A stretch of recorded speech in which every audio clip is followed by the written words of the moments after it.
Agora eu quero convidar você a levantar sua voz nesse jejum e a clamar ao Senhor nesse dia em que estamos entregando o terceiro dia do nosso jejum. Levante a sua voz de guerreiro, a sua voz de profeta. Esteja ministrando ao Senhor a sua gratidão, a sua adoração, o seu compromisso. Pai, em nome de Jesus, toma este lugar, Senhor. Toma as nossas vidas. Toma, Senhor, a tua igreja em tuas mãos. Tu és aquele que passeia no meio dos castiçais. Tu és aquele que tem em tuas mãos as 7 estrelas. Vem, Senhor dos exércitos. Toma, Senhor, este lugar com a tua presença. Inunda-nos com a tua glória, Senhor. Derrama, Senhor, derrama mais do teu Espírito Santo. Vem, nos reveste.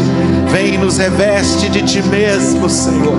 Tu és o nosso escudo, tu és a nossa fortaleza, tu és o nosso refúgio, tu és o nosso lugar secreto. Te adoramos nessa noite, Senhor. Te bendizemos e te exaltamos, Senhor. Em meio às guerras, em meio às lutas, em meio às perseguições, em meio às tribulações, sabemos que o Senhor está conosco, que o Senhor não nos desampara, que o Senhor é fiel, que o Senhor está com a sua mão estendida, que o Senhor é o único que pode nos salvar. Portanto, Pai, em nome de Jesus, toma o teu lugar nessa noite. Toma o teu lugar, Senhor dos exércitos. Toma o teu lugar, Senhor, em nossas vidas. Venha o teu reino sobre nós. Venha o teu reino sobre as nossas famílias. Venha o teu reino com poder sobre esta cidade. Venha o teu reino, Senhor, sobre esta nação. Venha o teu reino sobre toda a terra, Senhor, porque perto está o Senhor, porque o Senhor está voltando, porque o Senhor é aquele que era, que é e que há de vir, porque o Senhor é o primeiro e o último, o Senhor é o alfa e o ômega, o Senhor é o princípio e o fim. Oh, bendito seja o teu nome. O Senhor é o centro de todas as coisas. O Senhor é a razão da nossa vida. Te adoramos nessa noite e te entregamos nas tuas mãos as nossas vidas. Toma, Senhor, toma os nossos problemas, toma as nossas dificuldades, toma as nossas enfermidades, toma, Senhor, os nossos desafios. Olha, Deus, desde os céus, contempla, Senhor. Oh, contempla o rosto do teu ungido, Senhor. Contempla, Senhor, as necessidades do teu povo. Tu és todo poderoso, Deus de Israel. Santo é o teu nome, santo é o teu nome, santo é o teu nome. Queremos nesse jejum mergulhar mais fundo e entender o teu projeto, entender a tua vontade, conhecer, ó Deus, o teu propósito para as nossas vidas. Dá-nos a tua direção, dá-nos a tua bênção, Senhor, nesses dias. Deus, em nome de Jesus, desata os teus milagres, Senhor, nesse jejum. Em nome de Jesus, caia por terra todo impedimento e que a mão poderosa do Senhor nos levante nesta noite. Senhor, entregamos em tuas mãos o terceiro dia deste jejum, Senhor. Jejum de sacrifício, jejum de consagração. Cremos que o Senhor está no controle de todas as coisas e desde já te bendizemos e te exaltamos. Grande é o Senhor, grande é o Senhor e digno de ser adorado em toda e qualquer circunstância. Louvado seja o nome do Senhor. Levante as suas mãos aos céus, levante o seu rosto. Oh, aleluia, feche os seus olhos, diga para Ele: Pai, eu te amo, Pai, eu te adoro, Pai, eu recebo neste dia a porção dobrada do teu Espírito. Eu recebo neste dia a tua santa e gloriosa palavra. Fala ao meu coração, em nome de Jesus, amém. Aplauda ao Senhor. Você pode se assentar na presença do Deus vivo. Estamos hoje no terceiro dia do nosso jejum anual que celebramos todos os anos. E este ano o Espírito Santo nos deu a direção para estarmos estudando o livro do Apocalipse. Os seus 3 primeiros capítulos são tremendos. Nesta primeira etapa do jejum anual, nós estamos estudando as cartas que Jesus Cristo enviou por intermédio de João, às 7 igrejas da Ásia. E através destas cartas, Jesus traz uma importante revelação para todo o seu povo, para toda a sua igreja. E eu queria compartilhar então com você a ministração dessa noite. Deus vai usar poderosamente o nosso irmão Gil, e eu peço que você então agora esteja preparando o seu coração para receber a palavra de Deus. Muito obrigado por sua presença, você que está aqui pela primeira vez, você que é um convidado nosso, que está conosco. Nós estamos em campanha todas as noites desta semana, dedicando um tempo para estarmos juntos entregando o nosso jejum. Amanhã à noite às 20 horas, sexta-feira às 20 horas, no sábado às 19 horas, também pela manhã teremos batismos. E no domingo pela manhã, às 10 da manhã e às 19 horas, estaremos entregando esse jejum de 7 dias. Mas na terça-feira que vem, nós estaremos fazendo uma festa de celebração e de consagração dos nossos propósitos a Deus. Eu quero convidar você para estar na próxima terça, às 20 horas, trazendo o seu alvo, trazendo o seu propósito, o seu desafio, a sua causa impossível, trazendo aquilo que você quer colocar nas mãos do Senhor, porque você crê que Ele é o Deus dos milagres. Eu tenho certeza que a bênção poderosa do Senhor estará sobre a sua vida. Vamos receber o nosso irmão Judas com carinho em nome de Jesus.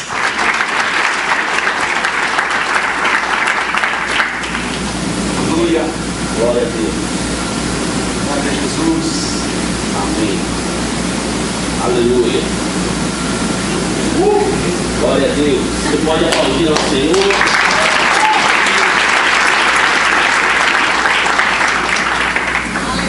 Aleluia, agora, glória a Deus.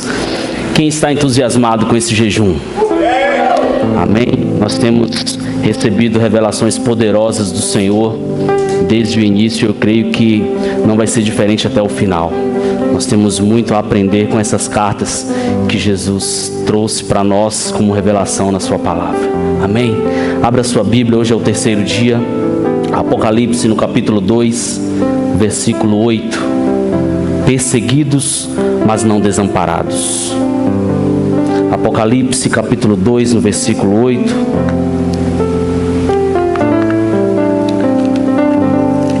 A palavra do Senhor diz assim: ao anjo da igreja em Esmirna, escreva: estas são as palavras daquele que é o primeiro e o último, que morreu e tornou a viver. Conheço as suas aflições e a sua pobreza, mas você é rico. Conheço a blasfêmia dos que se dizem judeus, mas não são, sendo antes da sinagoga de Satanás. Não tenha medo do que você está prestes a sofrer. Saibam que o diabo lançará alguns de vocês na prisão para prová-los, e vocês sofrerão perseguição durante 10 dias. Seja fiel até a morte, e eu lhe darei a coroa da vida. Aquele que tem ouvidos ouça o que o Espírito diz às igrejas. O vencedor de modo algum sofrerá a segunda morte. A primeira igreja a que Cristo se dirigiu foi a igreja em Éfeso, e nós estudamos isso ontem. Hoje nós estudaremos a segunda igreja a quem Jesus se dirigiu, que é a igreja de Esmirna. Foi a segunda igreja da rota postal da Ásia. Se a primeira marca de uma igreja verdadeira e viva é o amor, como nós vimos ontem, a segunda marca de uma igreja viva e verdadeira é o sofrimento. Um é naturalmente consequente do outro. Uma igreja que ama vidas certamente passará por algum sofrimento. E a disposição para sofrer prova a genuinidade desse amor. Sempre que estamos dispostos a sofrer por alguém é porque nós amamos esse alguém.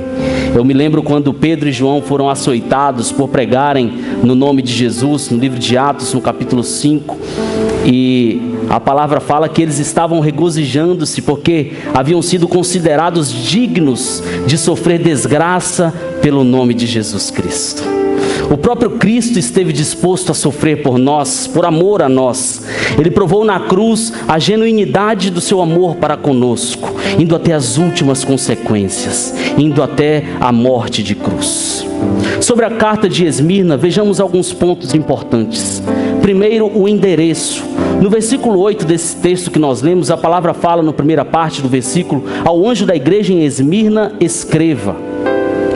O comentarista Grant Osborne nos diz o seguinte sobre Esmirna: Esmirna é a única cidade que continuou até os dias atuais, tendo o nome moderno de Izmir.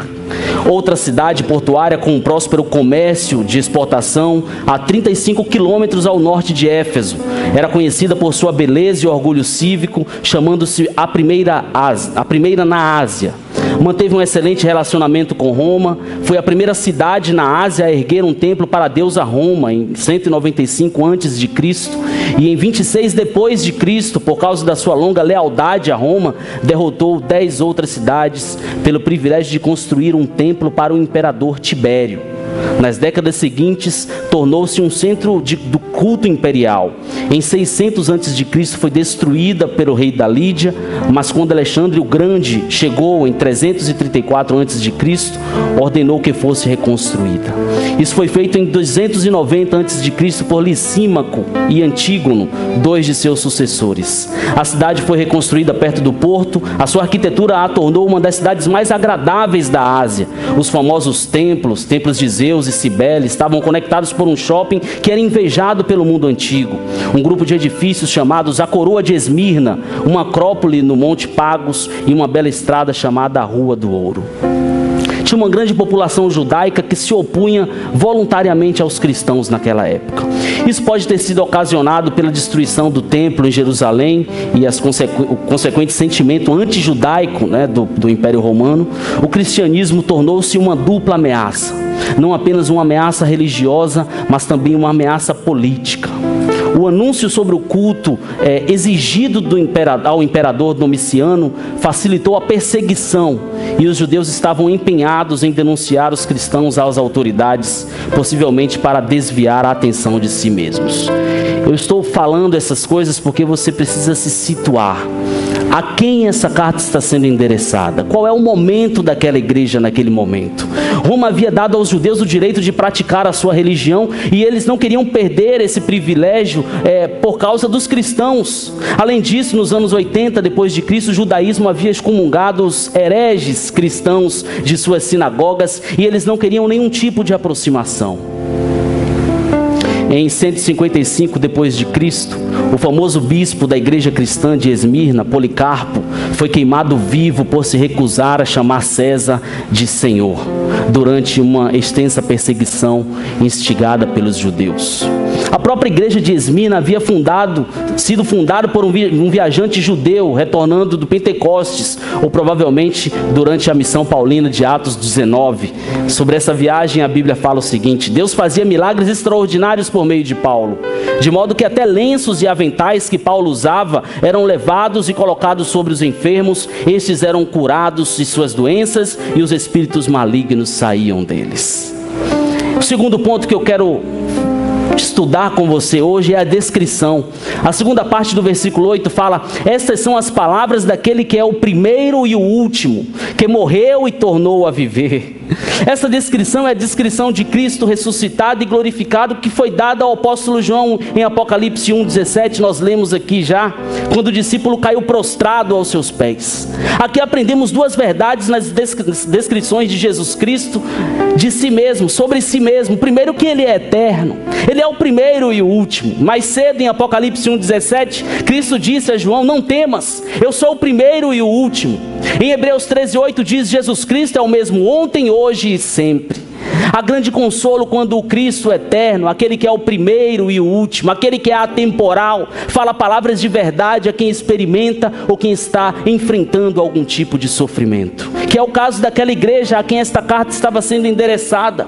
Faz muita diferença quando nos momentos de sofrimentos ouvimos a voz do Deus eterno, quando estamos desfalecidos e cansados, mas mantendo a posição diante dos desafios, porque sabemos que em algum momento a voz de Cristo, a voz do Cristo eterno vai soar para acalmar e nos mostrar que não estamos sozinhos nesses desafios. Em segundo lugar, Cristo é vitorioso. Cristo morreu e voltou à vida.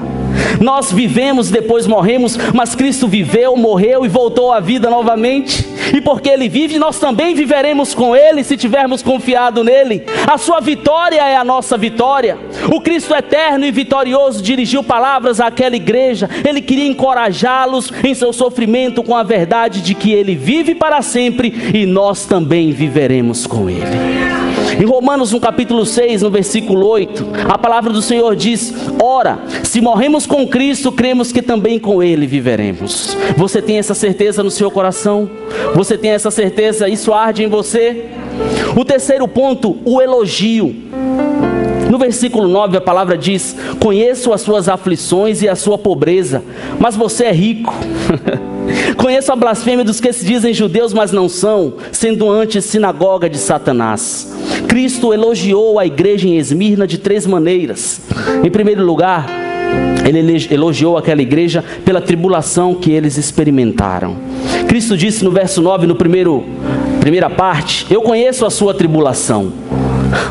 Deus conhece a sua tribulação. Deus conhece aquilo que você tem passado.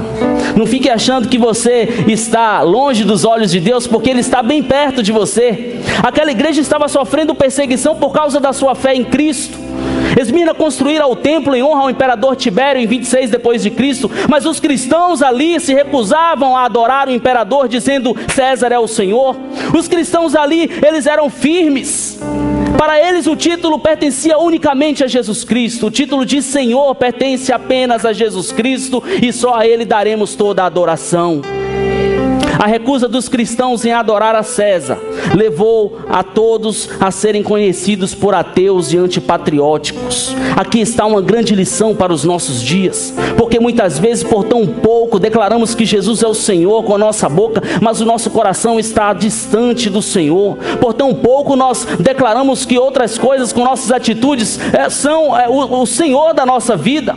É provável que os cristãos em Esmirna tenham sido marginalizados, o trabalho tenha se tornado indisponível, boicotaram os empregos deles, boicotaram os comércios deles, as oportunidades de emprego e crescimento tenham desaparecido e eles tenham sido excluídos da sociedade, mas eles não se importavam. Nada poderia ser mais prazeroso para aqueles irmãos do que manter-se firmes no seu posicionamento de reconhecer que apenas Jesus Cristo é o Senhor.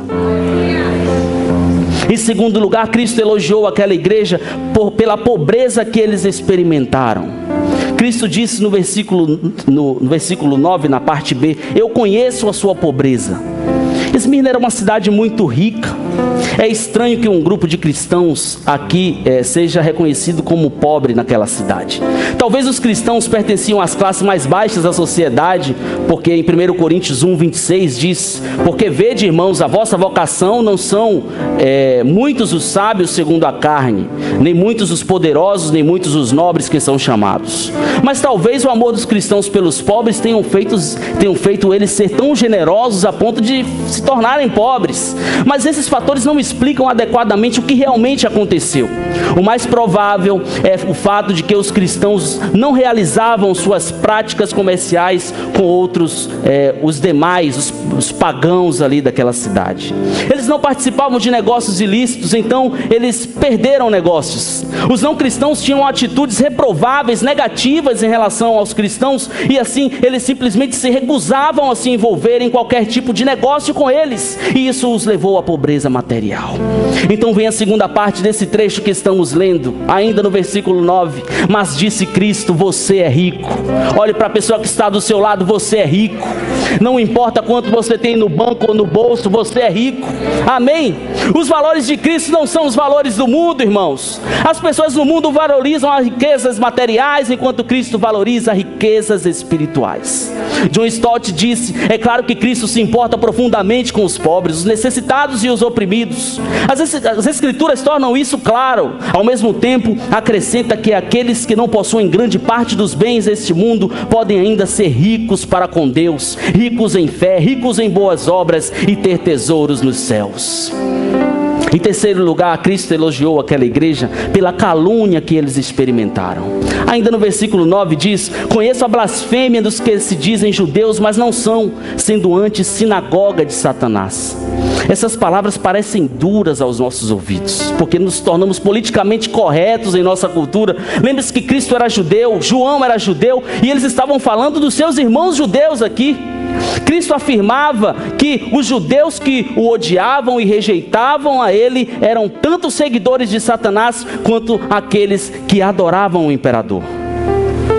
John MacArthur observou o seguinte: judeus incrédulos geralmente acusavam os cristãos de canibalismo, baseando em um mau entendimento da ceia do Senhor; imoralidade, baseada na distorção do ósculo santo, beijo com o qual os discípulos se cumprimentavam; separação de lares, quando um dos cônjuges se tornava um cristão e outro não, muitas vezes causando conflito; ateísmo, porque, como já foi dito, os cristãos rejeitaram o panteão pagão das divindades; e deslealdade política e rebelião, porque os cristãos se recusavam a oferecer os sacrifícios exigidos ao imperador.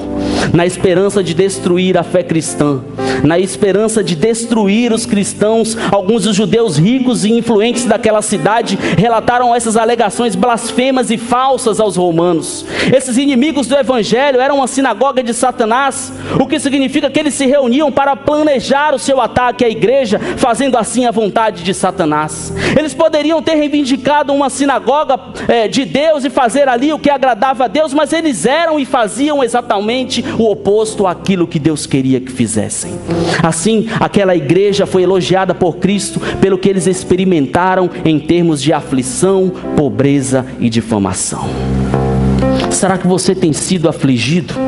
Será que você tem passado por momentos de dificuldade? Será que você tem sido difamado? Mentiras do inimigo têm sido levantadas contra a sua vida. Eu não estou falando aqui mentiras de pessoas que chegam para você e falam, mas as mentiras que o inimigo tenta colocar no seu coração interiormente, de que você não é capaz, de que você não pode vencer esse pecado, de que você não pode ir além, de que você não pode mergulhar no Senhor. Isso é mentira, isso é difamação. Você vai experimentar o melhor de Deus nessa terra em nome de Jesus. Essa igreja experimentou provações, dificuldades e sofrimentos e ainda assim permaneceu fiel a Cristo. Ah, Senhor, nós queremos nos manter fiéis, Pai.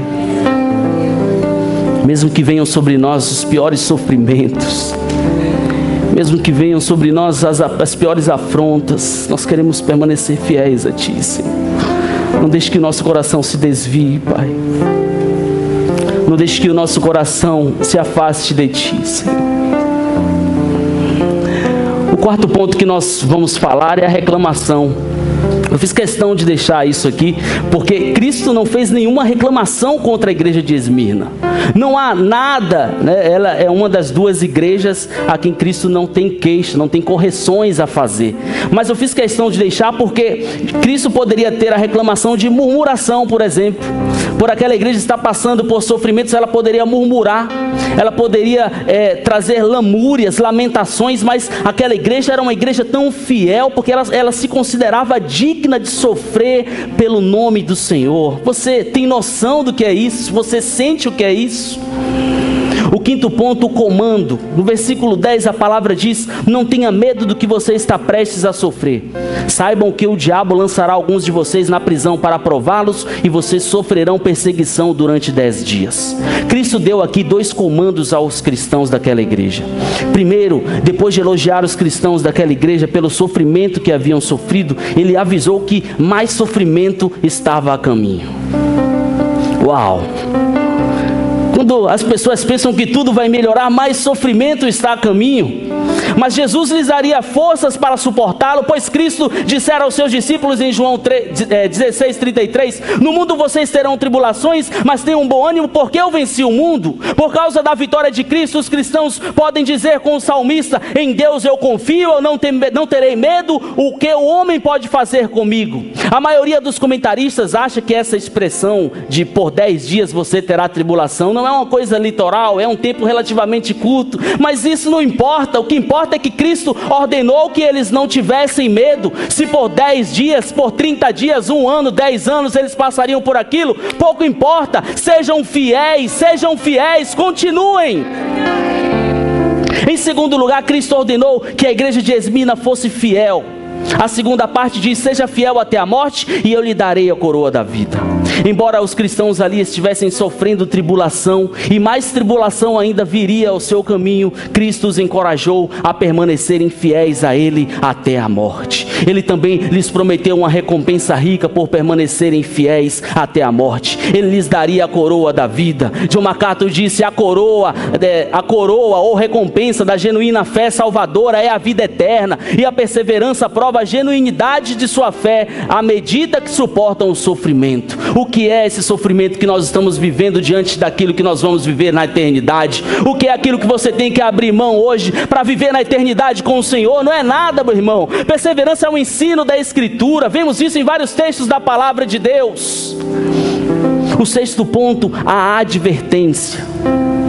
Se não houve nada contra a igreja de Esmirna, então não houve nenhum aviso a fim de adverti-la. Quem quer ser essa igreja? Oh Senhor, transforma a nossa vida todos os dias, Pai. Nos aperfeiçoa, Senhor. O sétimo ponto, o apelo e a promessa. No versículo 11 aqui, a palavra fala: aquele que tem ouvidos ouça o que o Espírito diz às igrejas. Cristo pediu aos crentes que prestassem atenção ao que ele lhes disse através do Espírito. E na segunda parte ele diz: o vencedor de modo nenhum sofrerá a segunda morte. A Bíblia fala sobre duas mortes, você deve saber disso. A primeira morte é a morte física, e a segunda morte é a morte que quando os não cristãos são sentenciados ao inferno por toda a eternidade. Isso parece duro para você? Mesmo que algumas pessoas não acreditem ou não queiram acreditar por ser algo muito duro para compreender, isso é a pura verdade e isso não muda a verdade.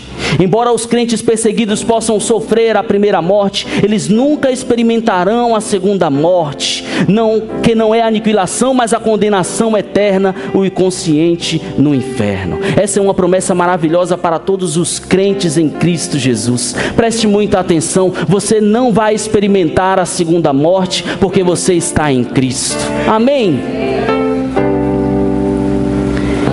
Eu quero ler para você. Preste muita atenção no que vai ser falado agora sobre os últimos momentos de vida de Policarpo, o pastor de Esmirna.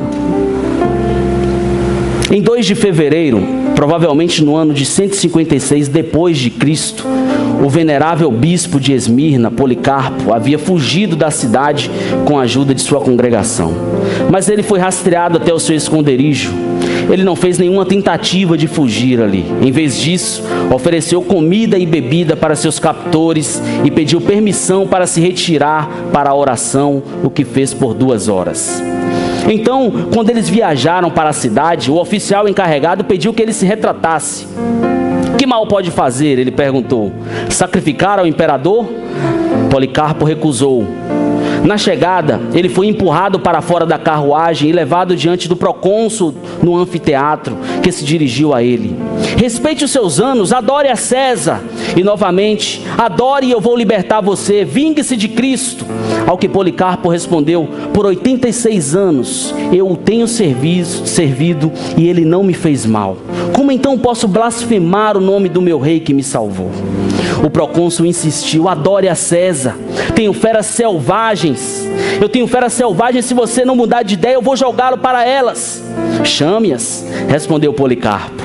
Já que você desenhou das feras, eu vou destruir você pelo fogo, a menos que você mude de atitude. Judeus e gentios furiosos reuniram então madeira para a pilha. Policarpo ficou em pé junto à estaca, pedindo para não ser preso a ela, e orou: ó Senhor Deus Todo-Poderoso, Pai do amado Filho Jesus Cristo, através de quem nós viemos a conhecê-lo, agradeço-lhe por considerar-me digno neste dia e hora de compartilhar a taça de Cristo entre o número de seus mártires. O fogo foi aceso, mas quando o vento afastou as chamas e prolongou seu sofrimento, um soldado pôs fim à sua miséria com uma espada. O sofrimento por Jesus Cristo é uma marca de todo verdadeiro cristão e igreja. A perseguição por causa de Cristo é repetidamente enfatizada nas Escrituras. Em Mateus 5,11 diz: bem-aventurados sois vós quando vos injuriarem e perseguirem e mentindo disserem todo mal contra vós por minha causa. Exultai e alegrai-vos, porque é grande o vosso galardão nos céus, porque assim perseguiram os profetas que foram antes de vós.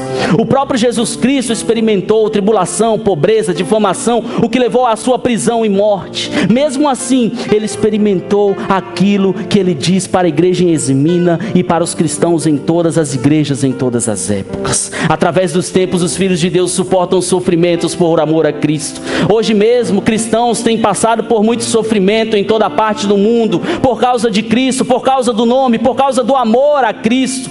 Existem inúmeras ilustrações e histórias desse sofrimento, mas enquanto a nós, a triste verdade é que tendemos a nos afastar do sofrimento por Cristo. Fazemos isso principalmente por a falta de nosso compromisso. Nós não nos comprometemos com Cristo, com o ministério para o qual Ele nos chamou, não nos comprometemos com a comunidade que Ele nos plantou. Nós somos muitas vezes guiados pela conveniência. O mundo se opõe ao Evangelho, mas o que nós fazemos com relação a isso? A nossa tendência é diluir o Evangelho e diminuir os padrões da verdade de Deus para não ofender. Nós amamos mais o louvor dos homens do que o louvor a Deus. Preferimos ficar bem na fita com os homens, mas não nos importamos com o que Deus pensa sobre este ou aquele assunto. Esmina foi uma igreja em sofrimento porque era uma igreja intransigente, e apenas uma igreja composta por pessoas firmes e inflexíveis, quando o assunto for fidelidade ao Senhor diante do sofrimento, receberá a coroa da vida e experimentará a vida eterna. Mas temos esse tesouro em vasos de barro, para mostrar que este poder que a tudo excede provém de Deus e não de nós. De todos os lados somos pressionados, mas não desanimados.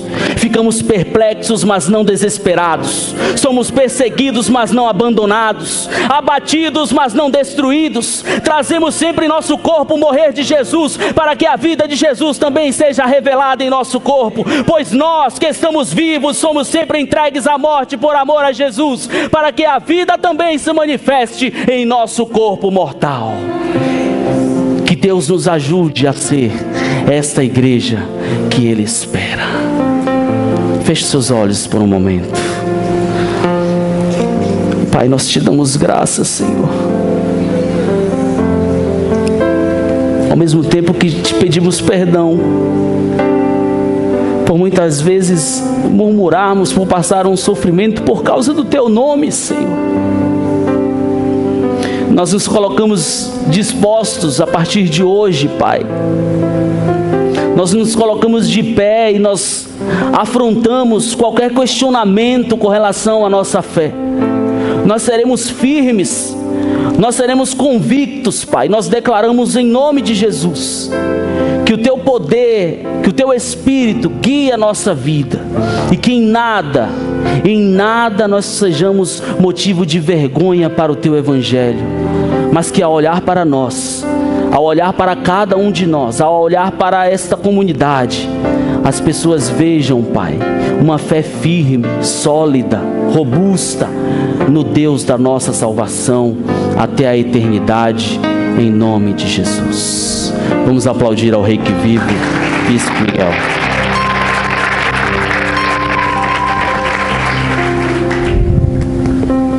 Aleluia. Queria convidar você nesse momento para nós estarmos orando ainda. Põe a sua mão no seu coração. Eu sei que você tem propósitos nesse jejum, e a gente reservou a noite da próxima terça-feira para fazer isso, mas durante o jejum eu queria que você se concentrasse nessa palavra. Até que ponto você tem sido intransigente com a palavra do Senhor, com os padrões do reino de Deus? Até que ponto você tem resistido firmemente ao pecado? Até que ponto você tem sido fiel? Até que ponto a sua fé tem sido provada em meio às tribulações, em meio às perseguições, às calúnias, às afrontas? Pai, em nome de Jesus,